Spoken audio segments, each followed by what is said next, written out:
আসসালামু আলাইকুম, সবাই কেমন আছেন? আশা রাখি সবাই অনেক বেশি ভালো আছেন। আমরা আমাদের আগের ক্লাসে ইনডিফিনিট প্রোনাউন এবং ডিস্ট্রিবিউটিভ প্রোনাউন সম্পর্কে জেনেছিলাম। আমরা আমাদের আজকের ক্লাসে জানবো রিফ্লেক্সিভ প্রোনাউন এবং রেসিপ্রোকাল প্রোনাউন সম্পর্কে। আচ্ছা, চলেন তাহলে শুরু করা যাক। রিফ্লেক্সিভ প্রোনাউন কাকে বলে? যখন কোনো পার্সোনাল প্রোনাউনের সঙ্গে সেলফ বা সেলফস যুক্ত হয়ে তা অবজেক্টের স্থান দখল করে এবং একই সঙ্গে সাবজেক্টকেও নির্দেশ করে, তাকে রিফ্লেক্সিভ প্রোনাউন বলে।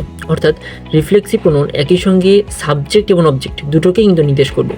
যেমন আমি উদাহরণ দিয়ে বলি, হি কিলড হিমসেলফ, অর্থাৎ কি সে আত্মহত্যা করলো, বা আমি বলি যে সে তাকে হত্যা করলো।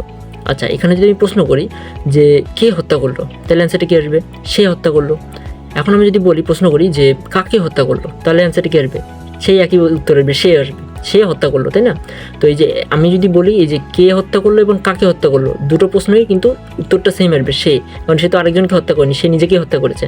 তাহলে কি অ্যান্সারটা সে আসছে। কে এবং কাকে যখন প্রশ্ন করা হচ্ছে তখন সে আসছে বা একই উত্তর আসছে।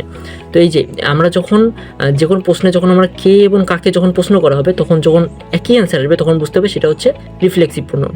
ঠিক আছে? আচ্ছা, এবার হচ্ছে রেসিপ্রোকাল প্রোনাউন কাকে বলে? যে প্রোনাউন দুই বা ততোধিক ব্যক্তির মধ্যে পরস্পরকে বোঝায় তাকে রেসিপ্রোকাল প্রোনাউন বলে।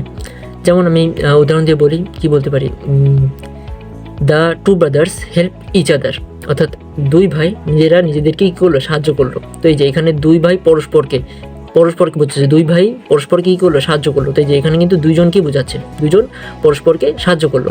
এরকমভাবে আমি আরেকটা বলতে পারি কি, দে হেল্প অন অ্যানাদার, এখানে কি হচ্ছে গিয়ে রেসিপ্রোকাল প্রোনাউন। এই যে এখানে আমরা যে বাক্যই ব্যবহার করি না কেন, কোনো একজনকে নির্দেশ করবে না, অর্থাৎ পরস্পরকে নির্দেশ করবে। ঠিক আছে? আচ্ছা, আমরা তাহলে আজকে রেসিপ্রোকাল প্রোনাউন এবং রিফ্লেক্সিভ প্রোনাউন সম্পর্কে জানলাম। এটা আমাদের প্রোনাউনের লাস্ট ক্লাস। আমরা আমাদের পরবর্তী ক্লাসে অ্যাডজেক্টিভ সম্পর্কে জানবো। ঠিক আছে? আজকে এ পর্যন্তই। সকলে সুস্থ থাকবেন, ভালো থাকবেন। সকলকে ধন্যবাদ। আসসালামু আলাইকুম।